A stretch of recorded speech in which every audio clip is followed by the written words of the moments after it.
Immersive Sim очень странный жанр. За 30 лет существования он так и не получил четкого определения. Но одна вещь все эти годы оставалась неизменной. Immersive Sim с самого своего появления имели вид от первого лица. Конечно, были исключения в виде Commandos и Desperados, которые некоторыми относятся к жанру, но они лишь подтверждают правила, поскольку всегда позиционировались как стратегии, несмотря на многие отличительные черты Immersive. Тем интересней, что Рафаэль Колантонио, главный популяризатор Immersive Sim'ов, приложивший руку к Dishonored, Prey и другим видным представителям жанра, решил обратиться именно к изометрии. Действие игры происходит на диковинном Западе. Помимо индейцев, бандитов, шерифов и других атрибутов Дикого Запада, этот мир населяют ведьмы, оборотни, свинолюды и другие невиданные существа. Когда читаешь в записках описания ритуалов, невольно задумываешься, есть ли среди них простые суеверия, потому что большинство советов выглядят как жизненно необходимые для выживания инструкции.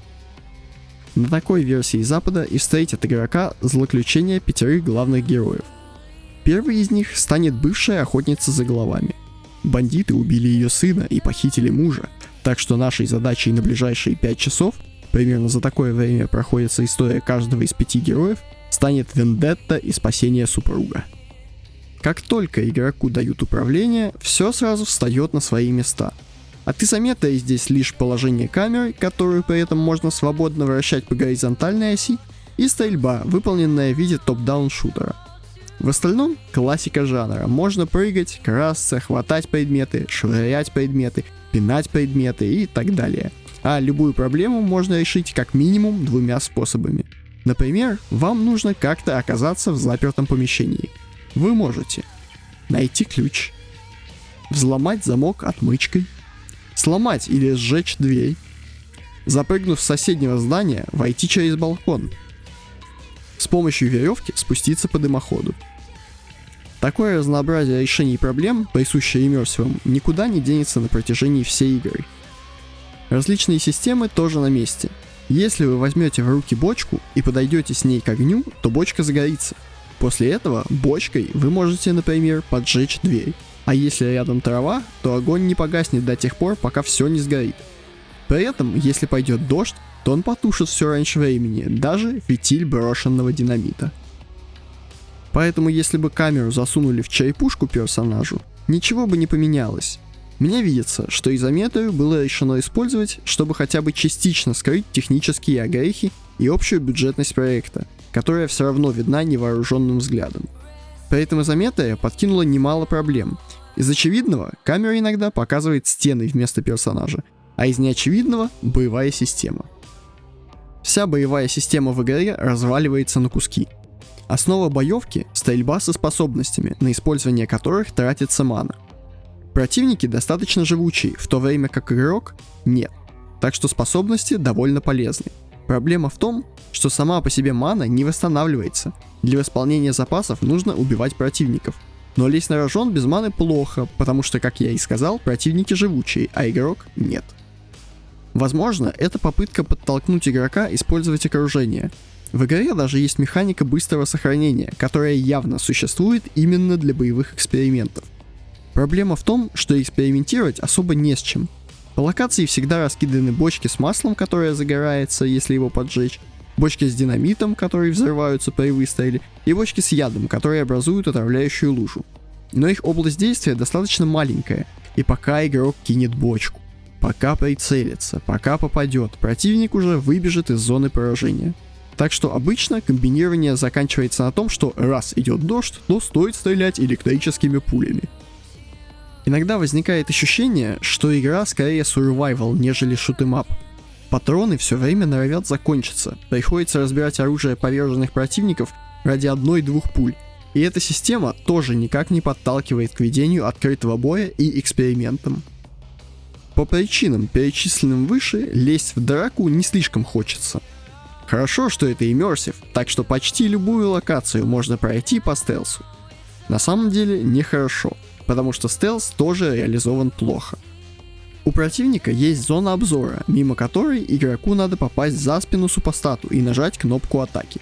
После чего нокаутированного можно бросить в близлежащие кусты, чтобы не мозолил глаза своим друзьям. Усугубляется одноклеточность стелса тем, что искусственный интеллект зачастую тупит и запросто может не увидеть труп, лежащий буквально под ногами. Так что прохождение локации по-тихому сводится к следующему набору повторяющихся действий. Быстрое сохранение, удар по башке. Быстрое сохранение, удар по башке. При провале удара по башке быстрая загрузка. Прокачка тоже выполнена странно.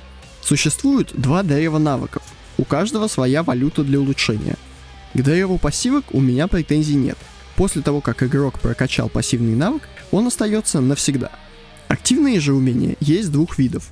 4 индивидуальных для каждого персонажа и еще 14 оружейных навыка, которые для всех одинаковы.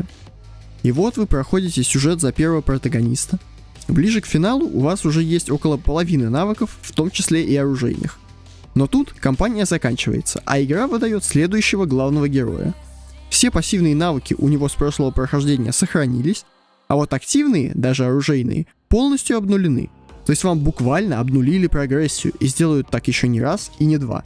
Очень странное решение, каждый раз отнимающее у вас тот и так небольшой простор для ведения боя, который уже был получен. В связи с моей критикой у вас могло создаться закономерное впечатление, что игра плохая. Спешу заверить, что это не так.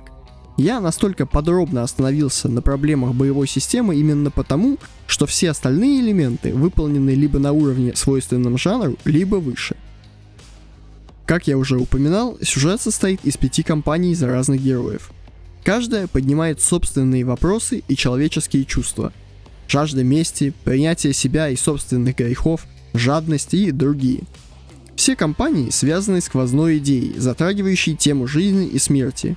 Сюжет хорош и для жанра на удивление конкретен. Чтобы его понять, не обязательно вчитываться в каждую записку и выполнять каждую побочку.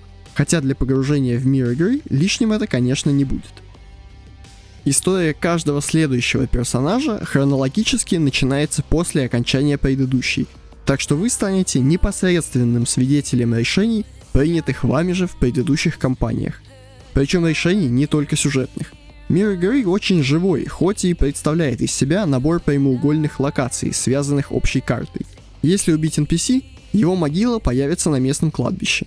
Если вырезать весь город, то он станет городом-призраком, и с течением времени в него может как вернуться жизнь, так и завестись всякая нежить. Кстати, единственной инновацией в жанре стали напарники. Всего их может быть 2, причем если герои прошлых кампаний живы, то их можно взять в отряд. С одной стороны, напарники увеличивают погружение своими диалогами. Зачастую их очень интересно читать. Они могут реагировать на ваши действия, места, друг друга и так далее. С другой, во время стелса противники их не замечают несмотря ни на что. Иногда из-за этого возникают очень комичные ситуации, напрочь выбивающие из погружения. Если суммировать все вышесказанное, у новой команды Call Antonio получилась неплохая игра в жанре.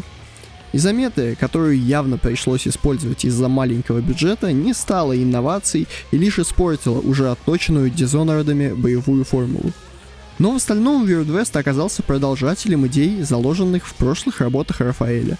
Мир игры, на который влияет не простое количество убийств, как это было в тех же Dishonored'ах, а конкретные выборы, как сюжетные, так и геймплейные. Сюжет, гораздо активнее раскрывающий свои темы, и еще множество небольших механик, работающих на целостность восприятия мира игры. Даю Weird West 7 баллов из 10. Это не идеальная игра и не лучшая игра в жанре.